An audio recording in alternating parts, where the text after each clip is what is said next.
साथियों, सबसे पहले उन सभी मूल निवासी महापुरुषों का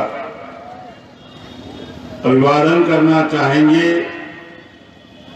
कि जिन्होंने हमें आजाद करने के लिए अपनी जिंदगी कुर्बान की। बहुजन मुक्ति पार्टी और प्रगतिशील समाजवादी पार्टी, इनका संयुक्त कार्यक्रम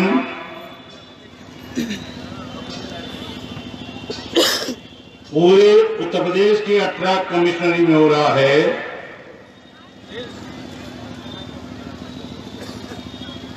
नौ दिसंबर को रमाबाई मैदान में 6-7 लाख लोगों की भीड़ देखने के बाद उत्तर प्रदेश और सारे देश की पार्टियां, उन्हें समझ में आ गया कि उत्तर प्रदेश में बहुत परिवर्तन होने जा रहा है। और हम लोगों ने 12 जनवरी से लगातार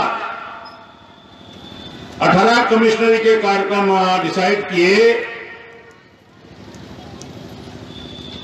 जो लोग 15 जनवरी को प्रेस कॉन्फ्रेंस करने वाले थे, उन्हें डर की वजह से 12 को ही करना पड़ा, अचानक करना पड़ा, ताकि उन्होंने सोचा कि पूरे उत्तर प्रदेश में अगर इनकी कमिश्नरी रैलियां हो गई तो अनुकूल वातावरण बन जाएगा और बाद में लोगों को समझाना मुश्किल हो जाएगा। तो मीडिया और लोगों के से ध्यान हटाने के लिए 12 जनवरी को इमरजेंसी प्रेस कॉन्फ्रेंस करना पड़ा। मैं आपको बताना चाहता हूं कि देश में कांग्रेस सबसे बड़ी पार्टी है। 28 दिसंबर 1885 को कांग्रेस का जन्म है। 134 साल की पार्टी है। आरएसएस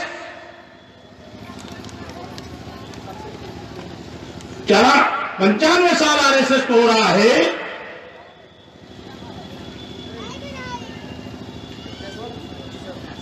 जनसंघ बीजेपी को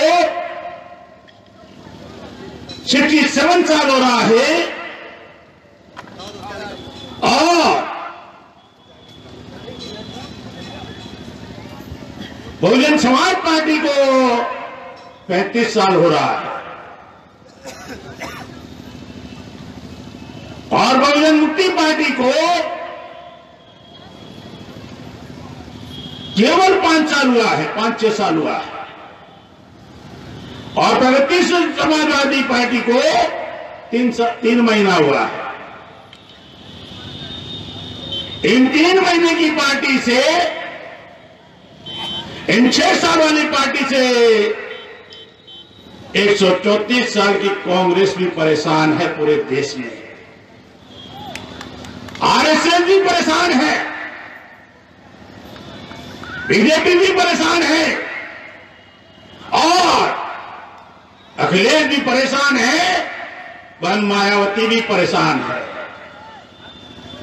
हमारा अभी तो शुरुआत है और तुम परेशान हो रहे हो। अगर तुम परेशान हो रहे हो तो तुम्हारी तो परेशानी बढ़ाएंगे, कम होने नहीं देंगे। तुम कितना भी आरोप लगाओ हमारे पास, परेशानी बढ़ेगी।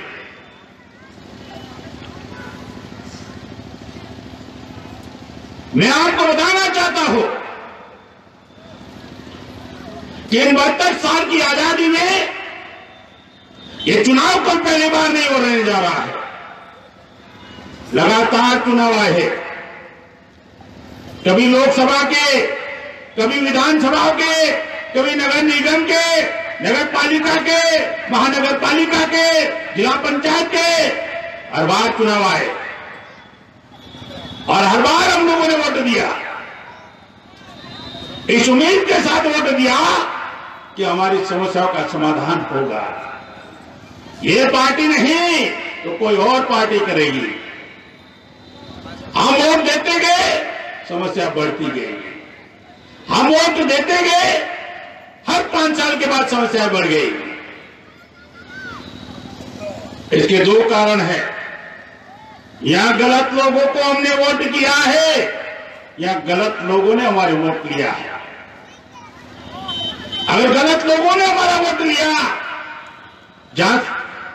झांसा देकर, लालच में, प्रलोभन में या जाति के नाम पर वोट लिया और हम फंस गए, तब भी हम जिम्मेवार हैं।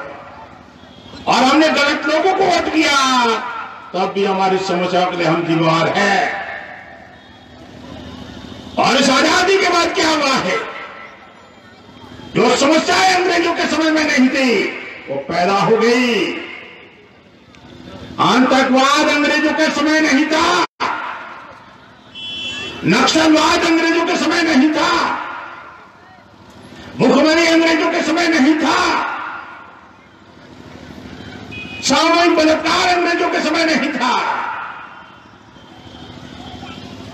जो समस्याएं नहीं थी वो पैदा हो गई 70 साल में।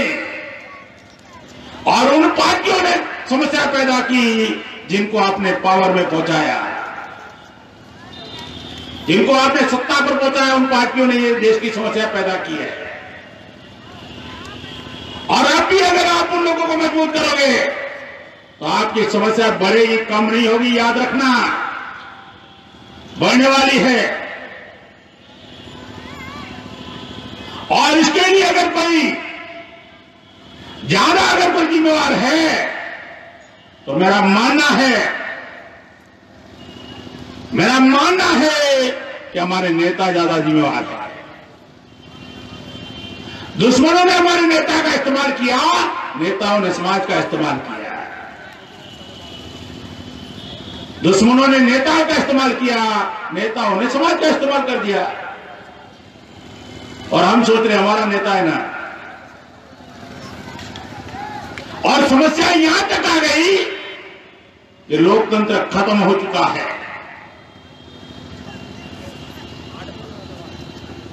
लोकतंत्र खत्म हो चुका है।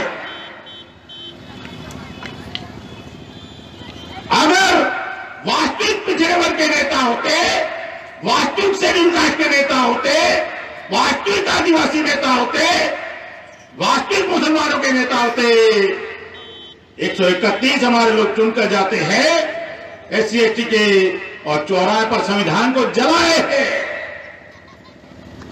कोई है एक माइका लाल जिन्होंने आवाज उठाया हो? सरेआम मौखिक चिंगम पर मारा जाता है। आदिवासियों को नक्सलाइट के नाम पर खत्म किया जा रहा है। आवाज उठा रहे क्या? अरे जो अधिकार शेड्यूल कास्ट को, शेड्यूल ट्राइब को मिल गया 1950 में, वो अधिकार 1992 में ओबीसी को मिला, पिछड़े वर्ग को। मंडल कमीशन लागू हुआ 16 नवंबर 1992 और क्रिमिनल लागू हो गया। ये पिछड़े वर्ग को मालूम नहीं होना चाहिए। तो 6 दिसंबर को राम मंदिर बाबरी मस्जिद शुरू हो गया। मंडल के विरोध में इस्तेमाल किया गया। किसको? कल्याण सिंह को। किसको? विनय कटियार को। किसको? उमा भारती को। पिछड़े वर्ग के नेताओं का इस्तेमाल हुआ। जब जाति जनगणना की बात आई तो पिछड़े वर्ग के नेताओं का इस्तेमाल हुआ। 2011 में इस्तेमाल हुआ। किसका? अन्ना हजारे का। किसका? बाबा रामदेव का। भ्रष्टाचार मिटाना है, लोकपाल लाना है। कहां है अन्ना हजारे? है कहां अन्ना हजारे? पिछड़े वर्ग के मुद्दों को दबाया गया है और उसके बाद भी पिछड़े वर्ग के लोगों को नहीं दबा सकते थे।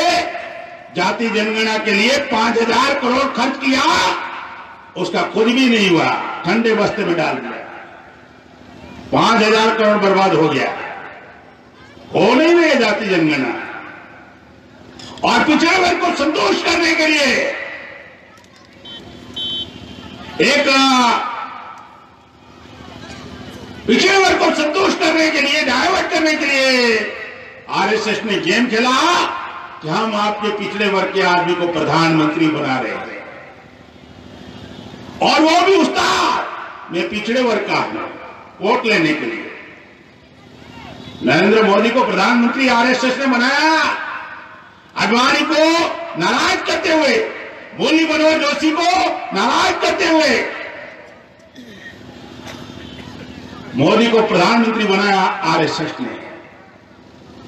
गोवा के सम्मेलन में आरएसएस ने तय किया था कि यही हमारा प्रधानमंत्री होगा। चुनाव बाद में हुआ था।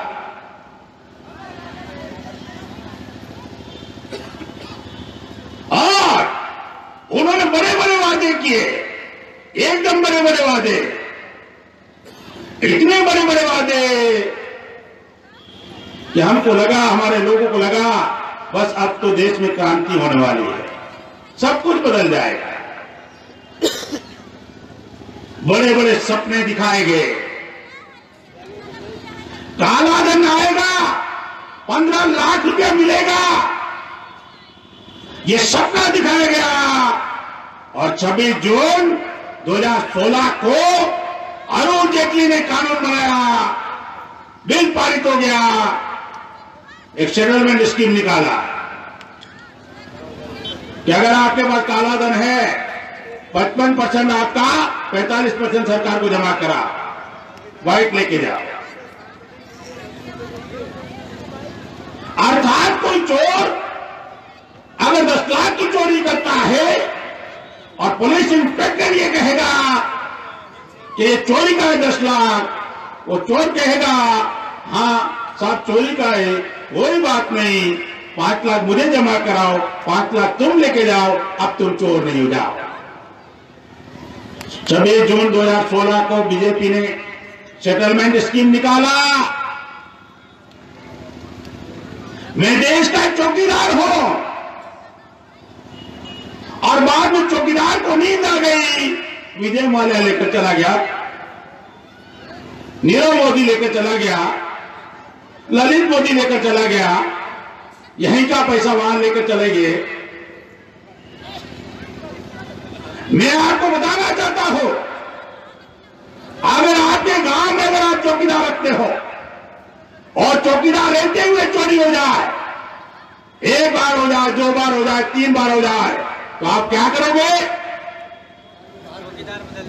चौकीदार बदल दोगे ना। 2019 के चुनाव में चौकीदार बदलना जरूरी है। 2019 के चुनाव में चौकीदार को बदलना जरूरी है। 2 करोड़ नौकरियों का वादा था। उन सारे मुद्दों को ध्यान रखकर भटकाने के लिए नए नए डेली नए तरीके बनाए जाते हैं। और ये जो नरेंद्र मोदी मुख्यमंत्री प्रधानमंत्री बना, ये जनमत की वजह से नहीं बना, ईवीएम की वजह से बना, ईवीएम की वजह से।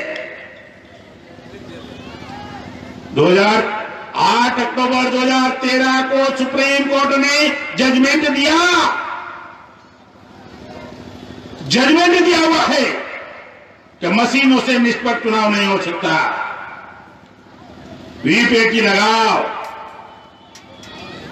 चुनाव आयोग ने सुप्रीम कोर्ट की बात नहीं माना, मशीनों से चुनाव करवा दिया, अलग अलग राज्यों में करवा दिया। आपके वोटों की चोरी हो रही है। आसान तरीका है, अगर ये मोबाइल है, अगर मैंने किसी का नंबर कॉल डाइवर्ट पर रखा हुआ है, वो आदमी कितनी बार भी मुझे कॉल करेगा, घंटी कहां बजेगी? जिसको डाइवर्ट करके रखा वहां जाएगी। वो 100 बार घंटी लगाएगा, नंबर नाम लाएगा, वहीं घंटी बजेगी, उसके बाद उसका नंबर नहीं है। मोबाइल इलेक्ट्रॉनिक चीज है, ईवीएम भी इलेक्ट्रॉनिक चीज है। जब आपका कॉल डाइवर्ट हो सकता है तो आपका वोट डाइवर्ट नहीं हो सकता क्या? आपके वोटों की चोरी हो रही है। और मैं खुलेआम कहना चाहता हूं, अगर बहन जी और अखिलेश यादव जी में दम है, ईवीएम के विरोध में आवाज उठाकर दिखाओ, आवाज उठाकर ईवीएम के विरोध में। आपने तो कहा था 11 अप्रैल को काला दिन मनाएंगे, हर साल मनाएंगे, क्या हुआ? क्यों डर रहे हो? उठा ईवीएम के विरोध में आवाज। अगर शिवपाल सिंह यादव उठा रहे हैं, अगर वीएल मातंग उठा रहे हैं, तो आपको डर किस बात का लग रहा है? जिस ईवीएम की वजह से बीजेपी को फायदा हो रहा है, उसी ईवीएम का मुद्दा हमने उठाया, और तुम मुद्दा में ईवीएम की बात नहीं कर रहे हो और हमें कह रहे हो ईवीएम बीजेपी के एजेंडे है। ईवीएम का फायदा हो रहा बीजेपी को, और हमने ईवीएम के ऊपर अटैक किया हुआ है, और आप ईवीएम के ऊपर बोल नहीं रहे हो, तो किसका काम कर रहे हो? किसका काम कर रहे हो?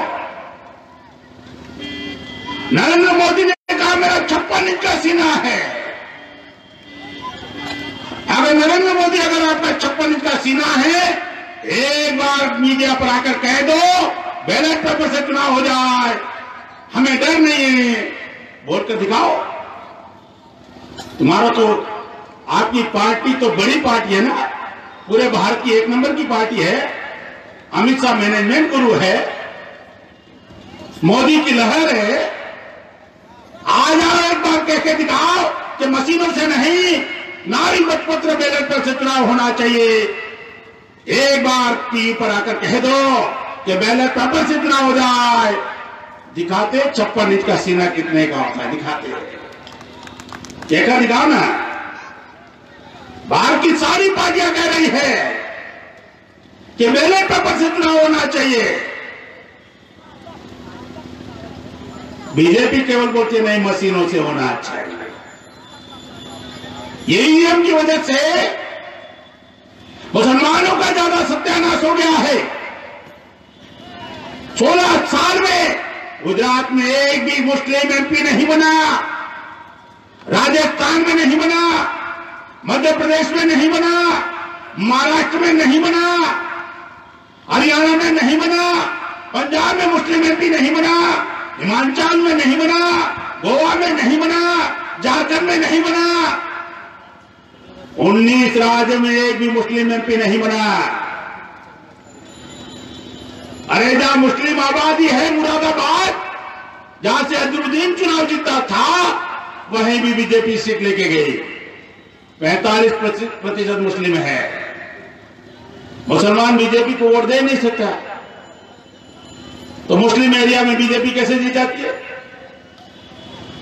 उस ईवीएम के विरोध में न सपा आवाज उठा रही है, न बसपा आवाज उठा रही है। उठाना चाहिए। और नरेंद्र मोदी को पिछड़े के नाम पर प्रधानमंत्री बनाया, और सबसे ज्यादा पिछड़े का धोखा हो गया, पिछड़े वर्ग के साथ धोखा हुआ। उन्होंने न जाति जनगणना कराई, न क्रिमिनल हटाया, जाति जनगणना नहीं करवाई, क्रिमिनल नहीं हटवाया। पिछड़े वर्ग के 314 बच्चे आईएएस बनते रह गए क्रिमिनल की वजह से, नहीं तो आधे भारत के कलेक्टर होते, आधे भारत के। 314 बच्चों 2015 में यूपीएससी के एग्जाम पास किया था, क्रिमिनल की वजह से रह गए। क्या सत्ता बसपा क्रिमिनल के विरोध में आवाज उठा रही है? क्या जाति जनगणना के विरोध में आवाज उठा रही है? क्या हमारी व्यक्तिगत लड़ाई नहीं है, हमारी नीतिगत लड़ाई है। हमारी व्यक्तिगत लड़ाई नहीं है, हमारी नीतिगत लड़ाई है। जो नीतियां समाज को बर्बाद करने वाली होगी, उनके विरोध में आवाज उठाएंगे हम, और मुद्दों पर समझौता कभी नहीं करेंगे, बिल्कुल नहीं करने वाले हैं। पिछड़े वर्ग का आपने अधिकार दिया नहीं। सबसे ज्यादा नुकसान पिछड़े वर्ग का हुआ है। SC को 22.5% रिजर्वेशन है। अंशीलाल जी, वर्मा जी, SC/ST को 22.5% रिजर्वेशन है और जनरल कैटेगरी को अपनी संख्या से ज्यादा रिजर्वेशन है। शेड्यूल कास्ट को है, शेड्यूल ट्राइब को है, जनरल कैटेगरी को भी संख्या के आधार पर रिजर्वेशन है। तो पिछड़े वर्ग का 60% का रिजर्वेशन 27% कहां गया, कहां गया? पिछड़े वर्ग के साथ धोखा हुआ है। और ऊपर से उन्हें सवर्ण आयोग के लिए 10% दे दिया। क्या के लिए दिया? सारे मुद्दे को ठंडा करने के लिए कोशिश कर रहे थे 25 नवंबर को बाबरी मस्जिद का दोबारा मुद्दा उठाने का, नहीं चला तो बुलंदशहर गौ हत्या का मुद्दा उठाया, नहीं चला तो सवर्ण रिजर्वेशन का मुद्दा उन्होंने मैदान में लाया। और सारी पार्टियां इसका समर्थन कर रही है। अगर इस देश में RSS कहता है कि आर्थिक आधार पर रिजर्वेशन होना चाहिए, बीजेपी कहती है आर्थिक आधार पर होना चाहिए, कांग्रेस कहती है आर्थिक आधार पर होना चाहिए और सपा और बसपा भी कहती है आर्थिक आधार पर होना चाहिए, तो RSS बीजेपी में और आपके एजेंडा में फर्क क्या है मुझे ये बता। वो भी आर्थिक आधार पर बोल रहे हैं RSS बीजेपी, और आप भी आर्थिक आधार पर बोल रहे हो, तो दोनों के बीच में फर्क क्या है ये बताओ। शिवपाल को कह रहे हो बीजेपी का एजेंडा है और एजेंडा तुम्हारा RSS बीजेपी का चल रहा है और हमें बदनाम कर रहे हो, ताकि मुसलमान ये सुनकर के बीजेपी का नाम सुनकर इनको समर्थन ना करें। दारपेट का मुद्दा है, इसलिए कोई भी पार्टी 10% सवर्ण आरक्षण के विरोध में नहीं आवाज उठा रही है। मैं कहना चाहता हूं भारत के संविधान में आर्थिकता के आधार पर आरक्षण नहीं है। 6 घंटे बाबा साहब अम्बेडकर ने बहस किया था और प्रयास किया था आर्थिकता के मुद्दे को। आर्थिकता का संविधान में आधार नहीं है और आर्थिक आधार पर आरक्षण दे रहे हो, संविधान के विरोध में काम कर रहे हो। और संविधान कोई गरीबी आरक्षण कोई गरीबी निर्मूलन का कार्यक्रम नहीं है। अगर सवर्ण लोग गरीब है तो अलग से योजना बनाओ। कौन मना कर? 24 लाख हजार करोड़ का बजट है। कोई पार्टी 10% आरक्षण सवर्ण का आरक्षण का नहीं आ रहे थे। संविधान का द्रोह करे। 2.5 लाख रुपया कमाने वाला आदमी गरीब नहीं है और 8 लाख रुपया कमाने वाला सवर्ण गरीब कैसे हो गया? 6 लाख क्रिमिनल का मर्यादा है ओबीसी का आदमी। 6 लाख है तो आप अमीर हो, गरीब नहीं हो। नहीं मिलेगा, क्रिमिनल में आते हो। 6 लाख वाला ओबीसी गरीब और 8 लाख वाला सवर्ण अमीर। 6 लाख वाला अमीर ओबीसी और 8 लाख वाला सवर्ण गरीब। और मायावती जी समर्थन कर रहे हैं, अखिलेश जी समर्थन कर रहे हैं। केवल समर्थन नहीं कर रहे हैं, गर्व महसूस कर रहे कि हमारी वजह से लागू हुआ। बाबा साहब अम्बेडकर से ज्यादा जानकार हो, मान्यवर कांशीराम साहब से ज्यादा जानकार हो। अरे मान्यवर कांशीराम साहब ने एक सीट से 13 दिन में अटल बिहारी की सरकार गिरा दी थी और बहन जी के पास 21 MP थे। कांग्रेस को गिरा सकती थी, नहीं गिराया। 10 साल मजबूत किया मुलायम वाला मायावती जी ने 10 साल कांग्रेस को मजबूत किया। आप कहते हैं कि कांग्रेस विश्वास पात्र नहीं है। गिरा दिया होता तो आज बीजेपी हमारे सर पर नहीं आती थी। एक सीट से गिरा दिया था मानवर कांशीराम साहब ने सरकार को। आपके पास 21 सीटें MP थी, 10 साल मजबूत कर दिया कांग्रेस को। अगर गिरा दिया होता तो आज बीजेपी हमारे सर पर नहीं आती थी। हमें बीजेपी का एजेंट बताओगे? आ जाओ, आपके किसी भी जगह। अरे हम मंच का खर्चा करते हैं, जगह आप बताओ, टाइम आप बताओ, समय आप बताओ, ला खुलेआम चौराहे पर चर्चा करके आ जाओ। संविधान का हमें समझाओगे?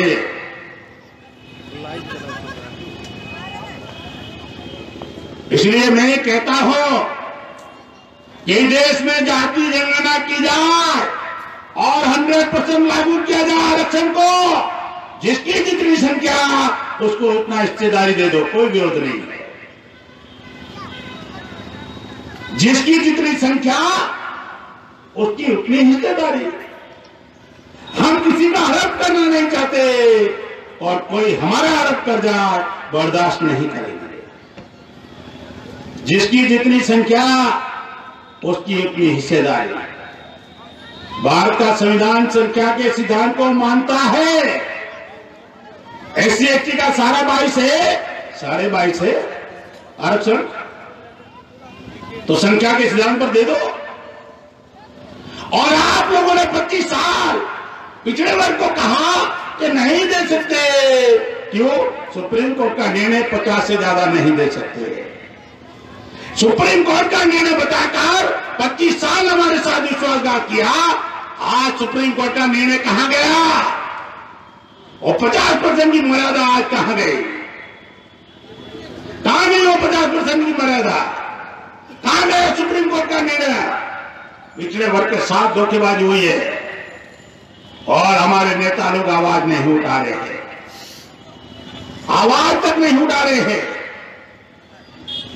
हिम्मत है तो ईवीएम का मुद्दा उठाकर दिखाओ, क्रिमिलेट का मुद्दा उठाकर दिखाओ, जाति जनगणना का मुद्दा उठाकर दिखाओ, 100% रिजर्वेशन का मुद्दा उठाओ।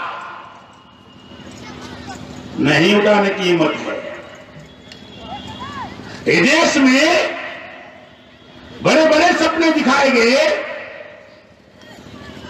सबका साथ सबका विकास, अच्छे दिन आएंगे।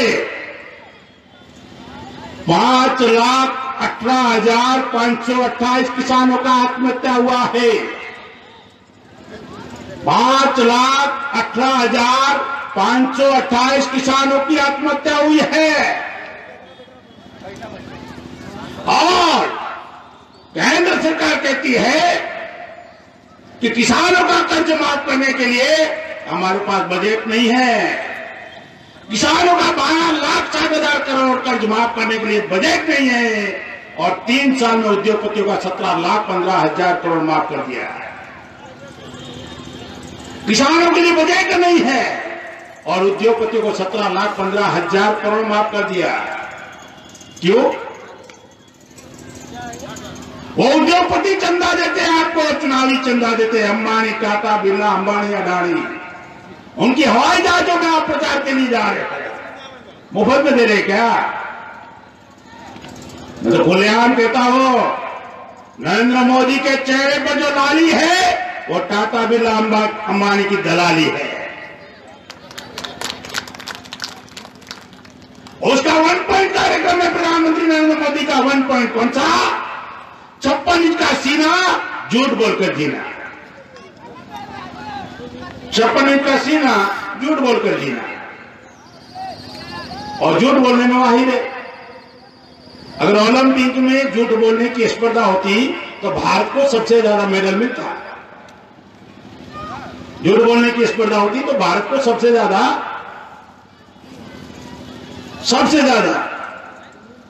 ओलंपिक मेडल मिलता।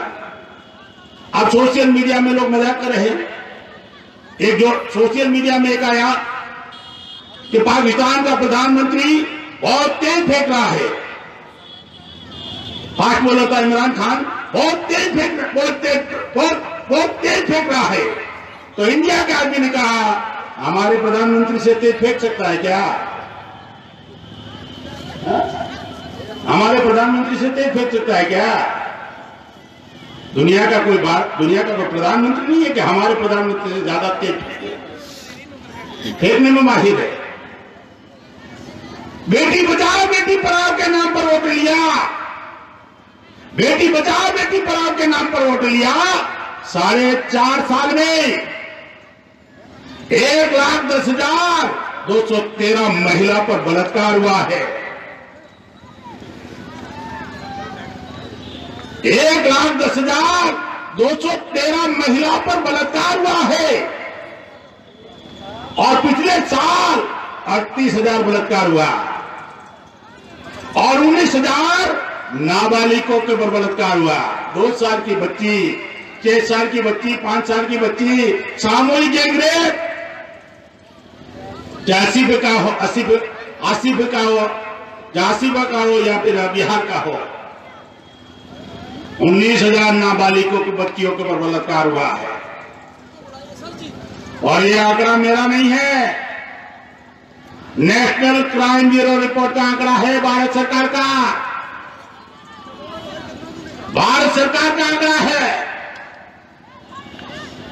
और उन महिलाओं की सुरक्षा के लिए निर्भया योजना के तहत 5,000 करोड़ रखा बजट, खर्च किया 40%। 5,000 का 40% कितना होता है? 2,000 करोड़। महिलाओं की सुरक्षा के लिए 2,000 करोड़ और गंगा की सफाई के लिए 20,000 करोड़। बेटी बचाओ बेटी पढ़ाओ, जो मैं बता रहा हूं, जो मुद्दे कोई बताने वाला नहीं है, कोई अखबार बताने वाला नहीं है, कोई मीडिया बताने वाला नहीं है। क्यों? 5,000 करोड़ मीडिया वालों को एडवर्टाइजमेंट के दिया हुआ 4.5 साल में, और मीडिया वाला बता रहा है मोदी की लहर है, मोदी की लहर है। 5,000 करोड़ रुपया, 5,000 करोड़ रुपया अखबार वालों को दिया हुआ एडवर्टाइजमेंट के नाम पर, कोई मीडिया बताने वाला नहीं है। अरे आपके पास गोरखपुर में बच्चों को बचाने के लिए 67 लाख नहीं है और कुंभ के मेले में 5 लाख करोड़ कॉन्डोम बिकवाने के लिए बजट है। बेटी बचाओ बेटी पढ़ाओ, अखबारों का बता रहा हूं, अखबारों का, और सरकारी आंकड़ा बता रहा हूं मैं। ये मुद्दे को उठाने वाला नहीं है। अरे कल तक 40 साल पहले अनपढ़ मां बाप, मजदूर मां बाप ने डॉक्टर इंजीनियर बनाया। आज डॉक्टर बनाना हो 1 करोड़ रुपया चाहिए, इंजीनियर बनाना हो 50 लाख रुपया चाहिए। क्या यहां बैठे हुए लोगों के पास है 1 करोड़? आप अपने बच्चों को डॉक्टर बना पाओगे? आप अपने बच्चों को इंजीनियर बना पाओगे क्या? समाप्त कर दिया उन लोगों ने, आपका एजुकेशन समाप्त कर दिया, आपकी नौकरियां समाप्त कर दिया, आपका आरक्षण समाप्त कर दिया, आपकी जमीनें छीन रहे हैं। ऐसी भूमि अधिग्रहण के नाम पर जमीनें छीन रहे हैं और वोट का अधिकार था वो भी छीन रहे हैं। 70 साल में नीतियां तुम लोगों ने बनाई और हमें कहते हो कि मुसलमान तुम्हारा दुश्मन है। क्या 70 साल मुसलमानों ने राज चलाया? 70 साल मुसलमानों ने राज चलाया क्या? तुमने हमें बर्बाद करने, तुम लोगों ने हमें बर्बाद करने की नीतियां बनाई और हमें कहते हो मुसलमान दुश्मन है। अरे मुसलमान जो 33% नौकरियों में था 1.5% हो गया 70 साल में। सच्चर कमीशन का आंकड़ा है 50% मुस्लिम बच्चे स्कूलों के दरवाजे नहीं देखे, स्कूलों के दरवाजे। सच्चर कमीशन का आंकड़ा बता रहा हूं। वक्फ बोर्ड की जमीन 6 लाख एकड़ जमीन छीन लिया, 60,000 करोड़ का रेवन्यू छीन लिया, बंद कर दिया और 3,338 करोड़ रुपया दिया। 60,000 करोड़ छीन दिया। मुसलमान का कोई नेता उठाएगा नहीं मुद्दा। सवाल नहीं, मैं दावे के साथ कहता हूं, अखिलेश यादव ये मुद्दा नहीं उठा सकता। उन्हें मुस्लिम वोट चाहिए, मुसलमानों की समस्या के लिए आवाज उठाते नहीं। केवल डर बता दे बीजेपी आ जाएगी। वैसे भी खुलेआम कहता हूं मैं, समाजवादी पार्टी का बेस यादव नहीं है, मुस्लिम है। यादव 11% होगा, मुस्लिम 20% है। अरे 20% लोगों को कहना चाहिए कि बहुत हो गया आपका मुख्यमंत्री बनाया, अब की बार एक मुस्लिम मुख्यमंत्री बनाकर दिखाओ। अरे आजम खान का नाम ले लो भाई, गलती से ले लो तो सही, पता चल जाएगा मुसलमानों की औकात समाजवादी पार्टी में क्या है। ये जो चल रहा है हमारे साथ धोखेबाजी, मैं खुलेआम कहता हूं, अगर लोग कहते हैं कि मिशन के लिए हमने गठबंधन किया, सपा बसपा ने कहा हमने माननीय मुलायम सिंह और कांसीराम साहब के नीतियों पर किया, तो माननीय कांसीराम साहब और मुलायम सिंह यादव ने गठबंधन किया, तब सीबीआई का डर नहीं था उनको। अगर आपने मिशन के लिए क्या है, तो डॉक्टर बाबा साहब अम्बेडकर की 6 दिसंबर 1956 को हत्या हुई है, डीआईजी सक्सेना आयोग बनाया गया, 3 दिन पार्लियामेंट बंद थी। बाबा साहब के नाम पर वोट चाहिए ना, स्मारक बनाते हो ना, तो 70 साल में बाबा साहब अम्बेडकर की जो हत्या हुई, उसका आयोग जनता के सामने नहीं लाया गया।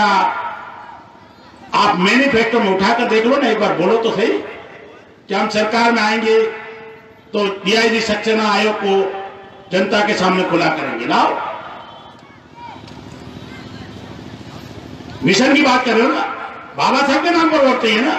बाबा साहब की हत्या हुई, 3 दिन पार्लियामेंट बंद था और आईजी सक्सेना आयोग बनाया गया, उसका अहवाल जनता के सामने आज तक नहीं आया। तो लाओ ना, बहुत ताकतवर अपने आप को समझते हो, उठाओ मुद्दा। अरे दोनों मिलकर उठाओ, दोनों मिलकर उठाओ, में एतराज नहीं है। लोहिया की हॉस्पिटल में हत्या हुई, उठाओ ना मुद्दा। बहुत अम्बेडकर और लोहिया का आपको ज्यादा नाम लेकर वोट चाहिए। अगर कोई नहीं उठाएगा, हम सत्ता में आते ही आवाज उठाएंगे। शिवपाल सिंह यादव जी भी उठाएगा और वीएन मार्तन भी आवाज उठाएगा। हमारा तो क्लियर एजेंडा है, हमें किसी सीबीआई का डर नहीं है भाई, हमें आय से अधिक संपत्ति का डर नहीं है।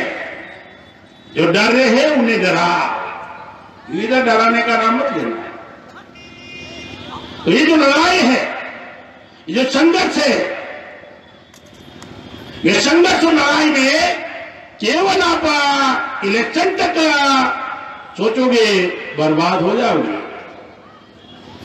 बर्बाद हो जाओगे। आपको आने वाली पीढ़ियों के संदर्भ में सोचना है, आपको आने वाली जनरेशन के संदर्भ में सोचना है, और इस देश के संविधान को बचाने के लिए, लोकतंत्र को बचाने के लिए और आपकी नस्लों को बचाने के लिए आपको सोचना होगा। सुभाष चंद्र बोस ने कहा, तुम मुझे खून दो, मैं तुम्हें आजादी दूंगा। डॉक्टर बाबा साहब अम्बेडकर ने ऐसा कुछ कहा था क्या? शर्त रखा था क्या? जो लड़ाई है, यह आपकी आने वाली नस्लों को बचाने की लड़ाई है।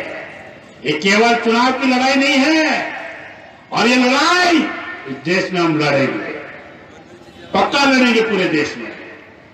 19 फरवरी को बिहार में हमारी रैली है 5 लाख की, 24 फरवरी को बंगाल में हमारी रैली है, 3 मार्च को महाराष्ट्र मुंबई में आजाद मैदान में हमारी रैली है।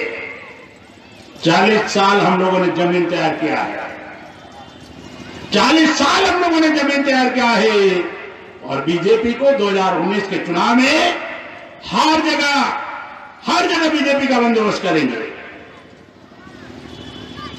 अब गठबंधन में छोटी पार्टी को लेंगे नहीं और बाद में बोलेंगे ये वोट कटवाए, बीजेपी को फायदा करेंगे।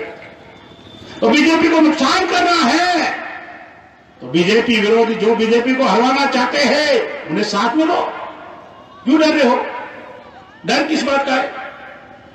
क्या आपको डर इस बात का है कि हमने टिकट बेच दिया, अलग अलग लोगों को टिकट दिया, तो फिर टिकट का वैल्यू जो 11 करोड़ 15 करोड़ हमारा नुकसान हो जाएगा, इस बात का डर है क्या? कौन सी बात का डर है आपको? यही बात का डर है कि टिकट ज्यादा बेच दिया तो दुकानदारी बंद हो जाएगी ना। अन्यथा बीजेपी को हरवाने के लिए हम भी मैदान में, हम लोग भी मैदान में है, इसलिए ईवीएम का मुद्दा उठा रहे। आप उठाओ, क्रिमिनल का मुद्दा उठाओ। और विदेश में आरएसएस, बजरंग दल, बीजेपी के लोग मॉब लिंचिंग करवाते हैं तो सत्ता में आते ही कम्युनल राइट्स प्रोटेक्ट एक्ट बनना चाहिए।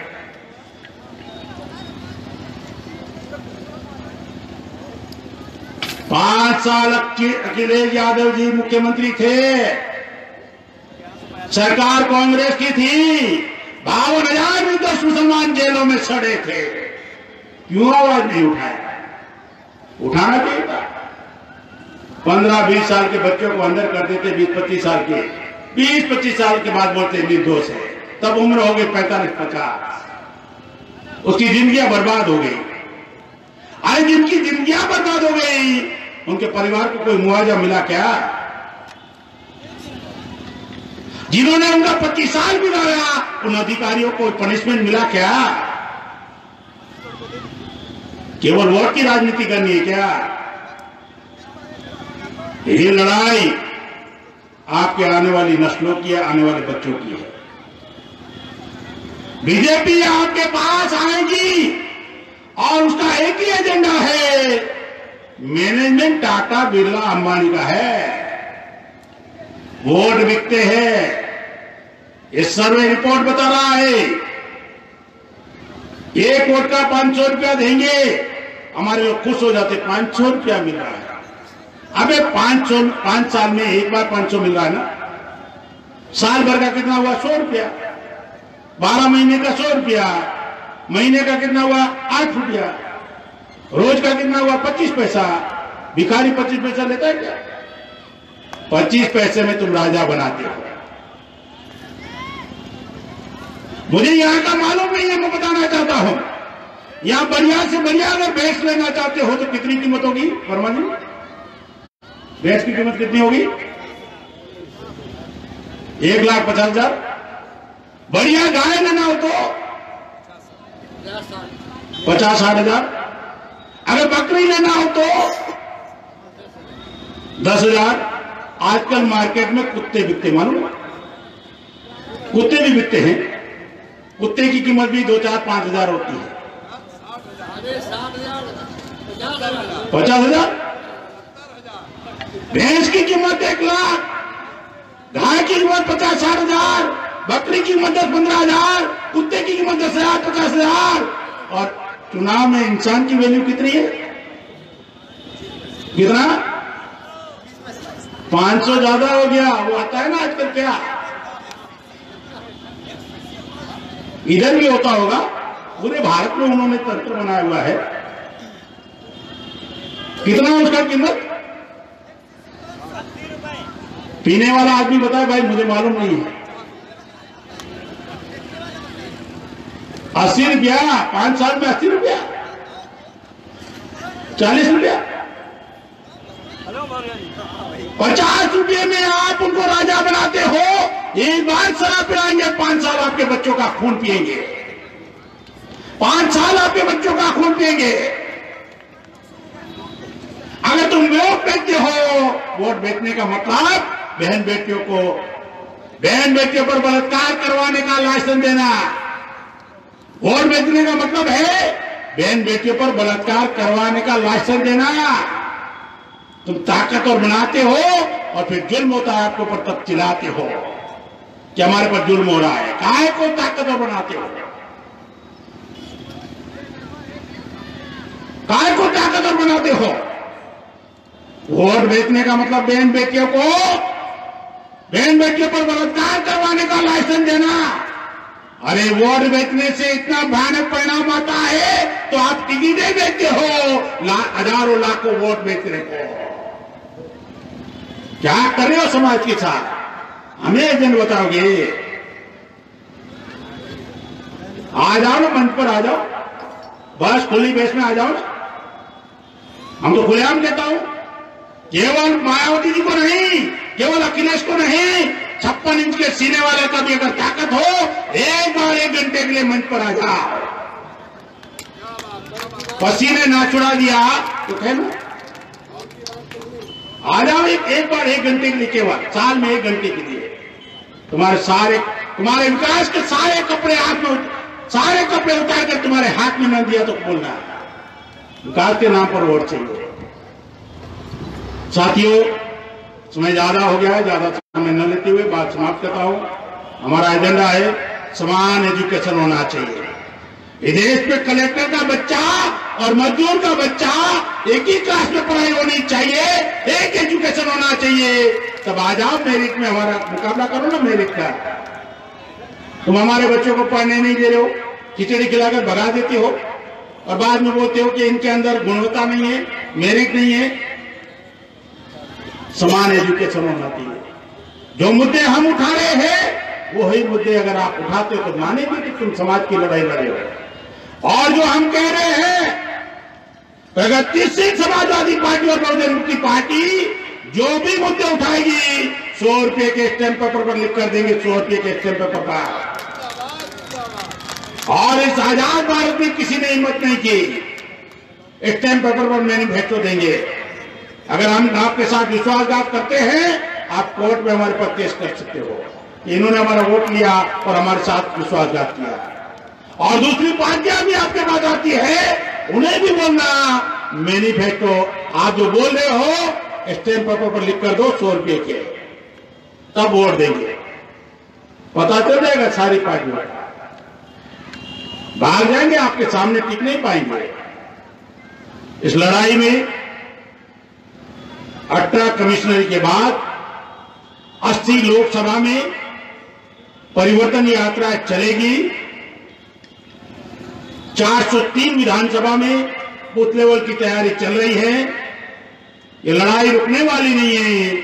ये लड़ाई दुश्मनों ने सोचा होगा मान्यवर कांशीराम साहब चले गए, मिशन खत्म हो गया। उन्हें मालूम नहीं है मान्यवर कांशीराम साहब ने हमारे जैसे हजारों लोगों को तैयार करते हैं। ये लड़ाई बहुजनों की है, सर्वजन की मैं नहीं मानता। अगर आरएसएस बोलता है समरसता, कम्युनिस्ट बोलता है सर्वहारा, कांग्रेस बोलती है सर्वोदय, सबका साथ सबका विकास, और सर्वजनिता सर्वजन सुखा में फर्क क्या है? देश में जो वंचित रह गए SC ST OBC माइनॉरिटी, उनको आगे लाना होगा और उनके नेतृत्व में जो लोग काम करना चाहते हैं उन्हें भी अवसर मिलेगा। ये लड़ाई आने वाली पीढ़ियों की है, आने वाली जनरेशन की है। इस लड़ाई में आप लोग साथ सहयोग करोगे, इस आशा और विश्वास के साथ मेरी बात समाप्त करता हूं। आपने मेरी बात ध्यान से सुनी है, मैं आपका आभारी हूं। धन्यवाद। जय मुनवासी।